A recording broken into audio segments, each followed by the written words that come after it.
Tinggon trabaho guys.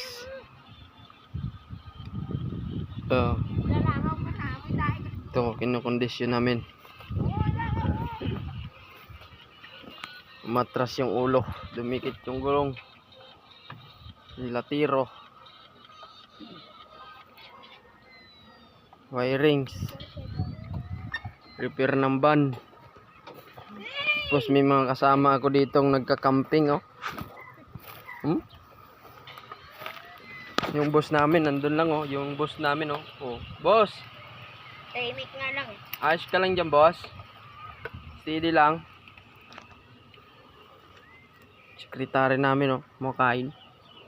Mutaring sardinas nga lang ulan. Yung mga ko. May dala kaming Bigyan mo sa bahay nila. lutuan. Yan, magsigang tayo mamaya.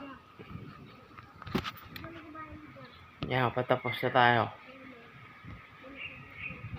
Tapos na patapos.